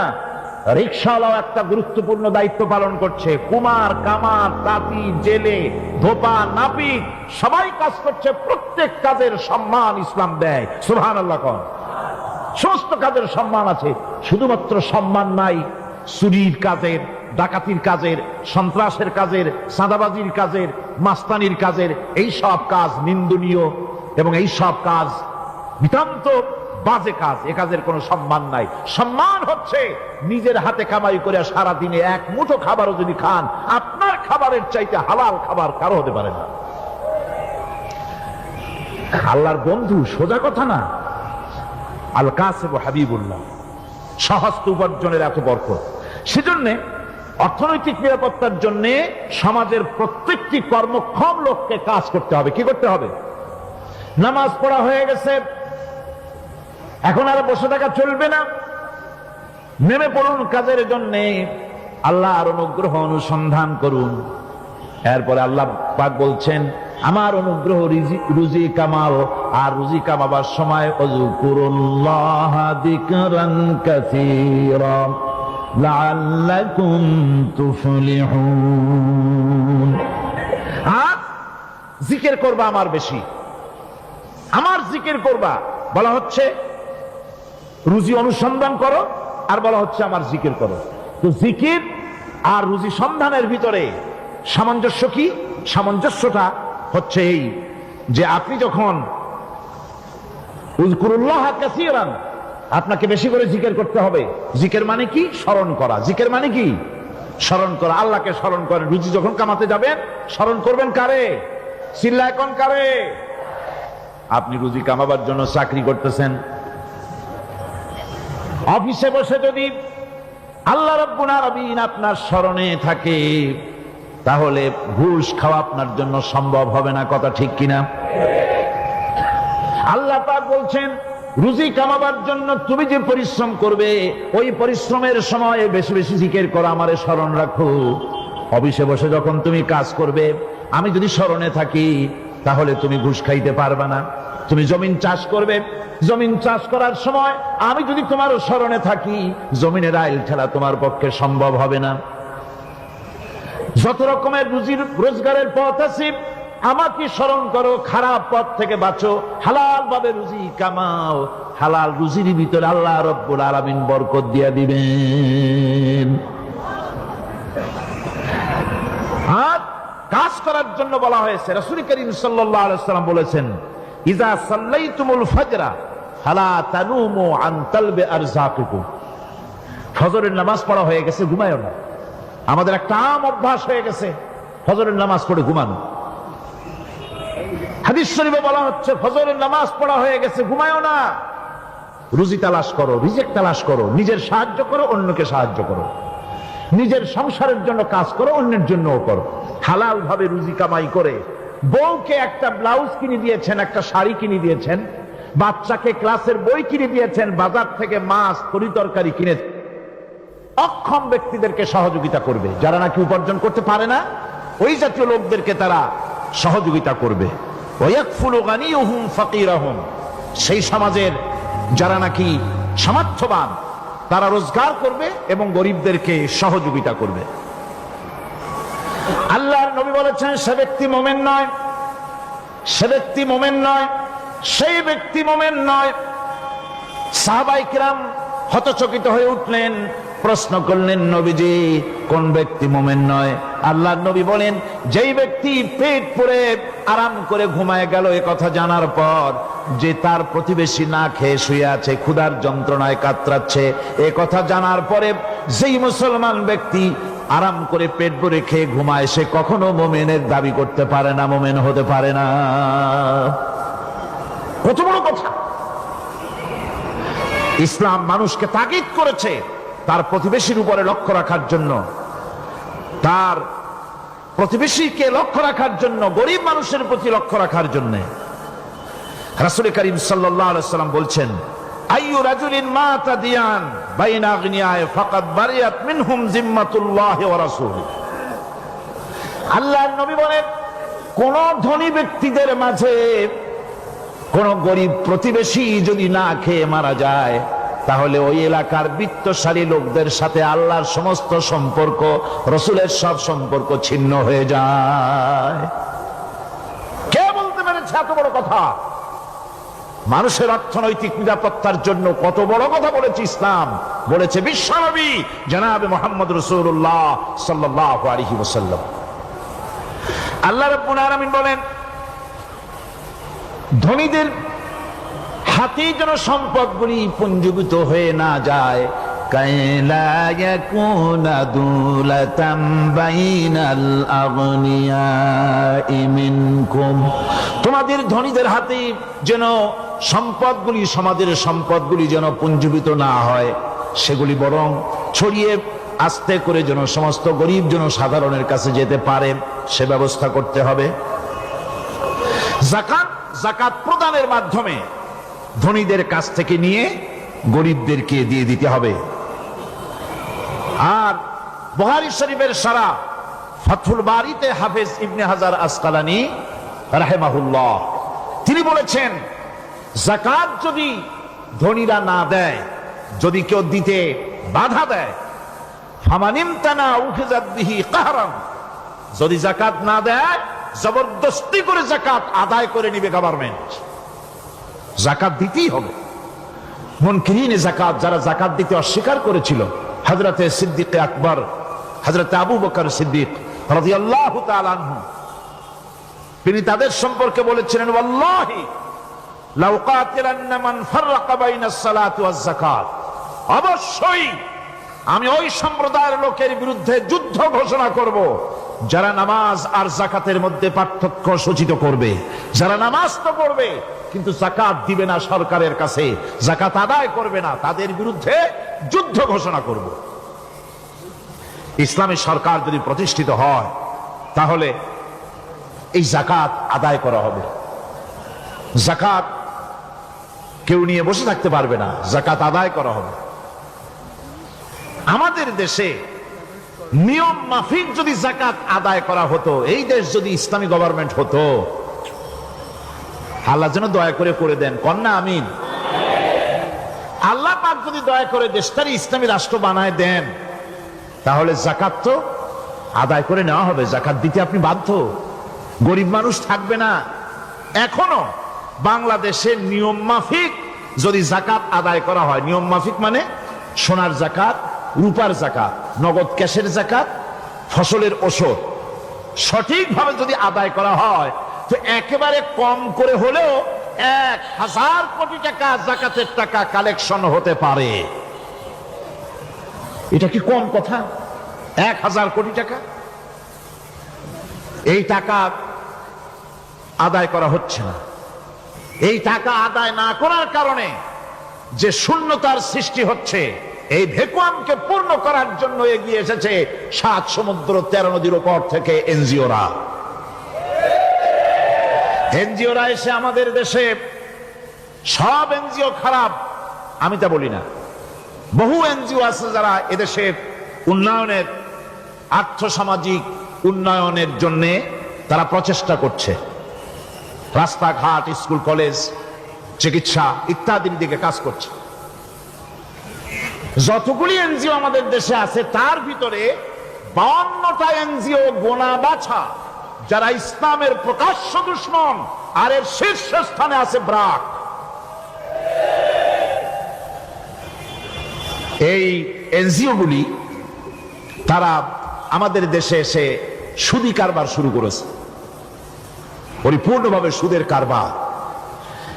ব্যাংকের থেকে যদি আপনি লোন নেন তাহলে 15 or 17% ইন্টারেস্ট দিতে হবে, আর ওদের কাছ থেকে যে সুদ, যে টাকা নেওয়া হয়, সেই টাকায় গ্রামীণ ব্যাংক থেকে শুরু করে ব্রাক বলেন, কারিতাস বলেন, অক্সফাম বলেন, অ্যাডাপ বলেন, যেগুলি আছে এগুলি সুদ নেয় 30 থেকে 34% পর্যন্ত। গোটা জাতিকে গ্রাম পর্যায়ে তারা সুদের নিবিড় চাষ করতেছে, ঘরে ঘরে সুদ পৌঁছে দিয়েছে, মুসলমান নারীদেরকে বেহুরমতি করেছে, ইসলামের ঐতিহ্য ধ্বংস করতেছে, নারীদেরকে বিপর্দা করতেছে, আমার দেশের ফ্যামিলি স্ট্রাকচারকে এনজিওরা ধ্বংস করে দিচ্ছে।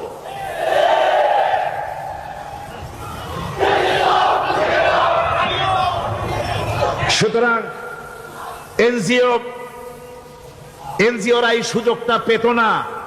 যদি যাকাত কালেকশন করা হতো, আর যাকাত দিয়ে, যাকাত যে সব জায়গায় খরচ করতে হয় সেই খরচ করার জায়গাগুলিতে সঠিকভাবে যদি ব্যয় করা হতো, এই অবস্থা হতো না। বাংলাদেশের সম্পদের অভাব নাই। যারা বলে বাংলাদেশ গরিব, আমি তাদের সাথে একমত নই। আক্ষরিক অর্থে বাংলাদেশ গরিব নয়, বাংলাদেশে সম্পদ আছে। বাংলাদেশে যে জিনিসটার অভাব সেটা হচ্ছে ইনসাফ ভিত্তিক বন্টনের অভাব। এখানে কেউ তো 1000 বিঘা জমির মালিক, বিঘা বোঝেন না কি কন আপনারা? কানি। কেউ তো 1000 কানির মালিক, আর কারো তো রান্নাঘর উঠাবার জায়গা নাই। কথাটা ঠিক কিনা? কেউ তো শত শত কোটি টাকা, কত কোটি টাকা যে আছে তা হিসাব করে মাসখানেক লাগবে, গুনিয়া খুলতে পারবে না। আর কারো তো একটা ট্যাবলেট কেনার পয়সা নাই। সুতরাং আমার দেশে যেভাবে গরিব বলা হয় আক্ষরিক অর্থে ওইভাবে আমার দেশ গরিব নয়। আমাদের দেশে সম্পদ আছে, বহুত জমি অনাবাদি ফেলে রাখা হয়েছে। রাসূল করিম সাল্লাল্লাহু আলাইহি ওয়াসাল্লাম বলেছেন, সেই ব্যক্তির জমিন রাখার অধিকার নাই যে ব্যক্তি তা চাষের আওতায় না আনে। আছে না বহুত জমি পড়িয়া? আবাদযোগ্য জমি আমাদের দেশে আছে যা, তার 2,40,00,000 একর। আমাদের ভূমি সম্পদ রয়েছে, বনজ সম্পদ যা আছে সেটা হচ্ছে 32,53,860 একর জুড়ে বিরাট বনজ সম্পদ আমাদের আছে। ভূমি সম্পদ আছে, বনজ সম্পদ আছে। আমাদের রয়েছে পানি সম্পদ, প্রায় 250 নদী, 3,600 বর্গ মাইল জুড়ে নদীগুলো প্রবাহিত আছে। আমাদের পানি সম্পদ আছে। আমাদের গ্যাস সম্পদ আছে, যে গ্যাস অন্তত 100 বছর চলতে পারে। প্রত্যেক বাড়িতে বাড়িতে গ্যাসের সংযোগ দিলেও 100 বছরে ঘুরাবে না। আলহামদুলিল্লাহ কইতে ইচ্ছা করে না? জোরে কোন আলহামদুলিল্লাহ। আমাদের গ্যাস সম্পদ রয়েছে, আমাদের মৎস্য সম্পদ আছে, পশু সম্পদ আছে, কৃষি সম্পদ আছে, আরো রয়েছে বিপুল জনশক্তি। জনশক্তি কাজ সবচাইতে বার্ডেন মনে করা হয়। জনশক্তিকে বলা হয় বাংলাদেশের সবচাইতে বড় সমস্যা, জনশক্তি সমস্যা। এটা হচ্ছে যে সরকার আসে তারই ভূতে পায়, যে যায় লঙ্কা সে আর মানুষ আলে ফেরে না, মানুষগুলি তার জন্য জ্বালা। অথচ এই মানব শক্তি হচ্ছে শ্রেষ্ঠ শক্তি। ইউনিভার্সিটি জনমের মতো না বাড়াইয়া, এখন তো ইউনিভার্সিটি দাবি করতেছে সকলে, গ্রামে গঞ্জে থানায় রান্নাঘরে সব জায়গায় আমাদের ইউনিভার্সিটি দাও। আর ইউনিভার্সিটির ফজিলত কি তা তো আমরা দেখতেইছি। এর থেকে বেশি করে পলিটেকনিক ইনস্টিটিউট, ভোকেশনাল ইনস্টিটিউট ইত্যাদি যদি বানানো হতো, ভিক্ষার হাতকে কর্মীর হাতে যদি পরিণত করা যেত, মানুষগুলিকে যদি কর্মক্ষম করা যেত, তাদেরকে যদি মডার্ন টেকনোলজি যদি শিক্ষা দেওয়া যেত, তাহলে এই মানব শক্তি রপ্তানি করে বা পৃথিবীর বিভিন্ন দেশ থেকে মূল্যবান বৈদেশিক মুদ্রা অর্জন করা যায়। সেটা না করে মানুষ হইছে জ্বালা, জনমের মতো এদেরকে মারো। এটা হচ্ছে ট্রেনের 3rd ক্লাস প্যাসেঞ্জার্স মেন্টালিটি। সেটা কিরকম? সেটা হচ্ছে ট্রেনে যখন মানুষ চলে 3য় শ্রেণীতে, একবার উঠে বসলে সে অন্যের জন্য জায়গা ছাড়ে না। জায়গা খালি আছে, আরেকজন এসে বললে ভাই আমার একটু বসতে দাও, কয় না ভাই এখানে লোক আছে। আসলে কিন্তু লোক নাই। আপনি যদি বলেন যে সেই লোক আসলে আমি জায়গা ছেড়ে দেবো, ততক্ষণ তো বসি। আপনি বসলেন, এরপরে আপনি তো বুঝছেন যে লোকটা ফাঁকি দিচ্ছে, ওই চিন্তা আপনার মধ্যেও ঢুকবে, আরেকজন আসবে, বসার জায়গা আছে, আপনি বলবেন না এখানে জায়গা নাই। ট্রেনের 3rd ক্লাস প্যাসেঞ্জারদের যে মন মানসিকতা, বর্তমান মুসলিম দেশগুলির সরকার প্রধানেরা ঠিক ট্রেনের 3rd ক্লাস প্যাসেঞ্জারদের চাইতো 3rd ক্লাস। মানব শক্তিকে কাজে লাগাবার চিন্তা না করে উল্টা চিন্তা তারা করছেন। এত সম্পদ থাকা সত্ত্বেও বাংলাদেশ আজ যে অভাব সৃষ্টি হয়েছে তা কৃত্রিম, এবং তা সৃষ্টি হয়েছে এটা এর একমাত্র দায়ী এর জন্য রাজনৈতিক ষড়যন্ত্র। রাজনৈতিক ষড়যন্ত্রের কারণেই এই অভাব সৃষ্টি হয়েছে। গোড়া থেকেই আমাদের দেশটি ষড়যন্ত্রের শিকার। প্রথমে ব্রিটিশ বেনিয়ারা 200 বছর পর্যন্ত গোলামীর জিনজির পরিয়ে দিয়েছে। 200 বছর গোলামীর পর দ্বিজাতি তত্ত্ব এবং মুসলিম সংখ্যাগরিষ্ঠতার ভিত্তিতে 47-এর আজাদি, তারপর পশ্চিমাদের শোষণ বঞ্চনা থেকে মুক্তি লাভের জন্য 71-এর আজাদি, এরপরে দেশের 90% হচ্ছে মুসলমান। 90% কারা? চিল্লায় বলেন না কারা? পৃথিবীর এই দ্বিতীয় বৃহত্তম মুসলিম জনগোষ্ঠীকে খ্রিস্টান আর ইহুদিরা তারা চেয়েছে জনগণকে খ্রিস্টান বানাতে। আমাদের দেশের জনগণকে তারা চায় খ্রিস্টান বানাতে। যারা কমিউনিস্ট তারা চায় আমাদেরকে নাস্তিক বানাতে। আর পার্শ্ববর্তী দেশের পেইড এজেন্ট যারা আমাদের দেশে আছে তারা চায় পৃথিবীর নিকৃষ্টতম কুফরি মতবাদ, ধর্ম নিরপেক্ষ মতবাদের মাধ্যমে গোটা জাতিকে ধর্ম থেকে দূরে সরিয়ে দিতে চায়। সুতরাং এই ষড়যন্ত্রের শিকার হয়ে আছে বাংলাদেশ। বাংলাদেশের এই আর্থসামাজিক প্রেক্ষাপটে ইসলামের বিধান ছাড়া, আল্লাহর দেওয়া বিধান ছাড়া এর কোনো মুক্তি নাই, এর নাজাতের কোনো পথ নাই। আল্লাহ রাসূল ক্ষমতা আরোহণ করলেন, রাষ্ট্রের মালিক হলেন, প্রেসিডেন্ট হলেন। রাসূলুল্লাহ কি হলেন? আল্লাহর নবী প্রেসিডেন্ট হলেন। সমাজের গরিব দুঃখীদের ব্যাপারে নবীজি বললেন, মান তারাকা মালান ফালওয়ারাসাতিহি ওয়া মান তারাকা দিয়ান আও কুল্লা ফালিয়াতিনি ফাইন্না মাওলাহু, রাওয়াহুল বুখারী। নবীজি বলেন, যে ব্যক্তি মারা গেল, মরে যাওয়ার পর তার যে সম্পদ থাকবে, এই সম্পদগুলি সে যে সন্তান, স্ত্রী, পুত্র যাদের রেখে গেছে তা তাদের জন্যে।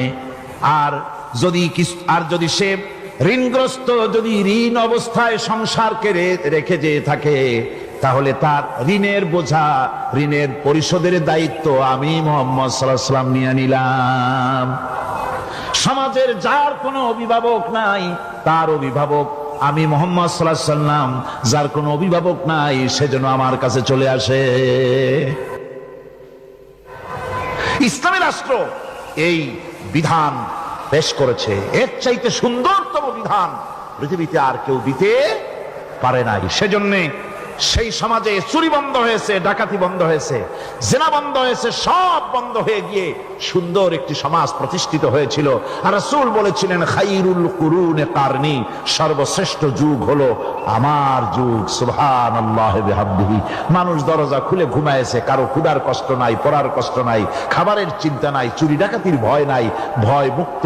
ওই যে গতকাল বলেছিলাম, যেমন একটা সমাজ আসবে, খাব্বাব চিন্তা করো না, আমি কসম করছি এমন একটা সমাজ প্রতিষ্ঠিত হবে যেই সমাজে চুরি, ডাকাতি, জেনা, ব্যভিচার, হত্যা, ধর্ষণ কোনো ভয় থাকবে না। লা ইয়াখাফু ইল্লাল্লাহ, আল্লাহ ছাড়া কারো কোনো ভয়, মনের ভিতরে ভয় থাকবে না। ওয়ালাকিন্নাকুম তাস্তাজিলুন, তোমরা বড্ড তাড়াহুড়ো করতেছো, বেসবর হচ্ছো, সবর করো, তাড়াহুড়ো করো না। এমন সমাজ আসবে। রাসূলুল্লাহ এরকম একটা সমাজ গোটা পৃথিবীবাসীকে উপহার দিতে পেরেছিলেন না পারেন নাই? পেরেছিলেন কিনা?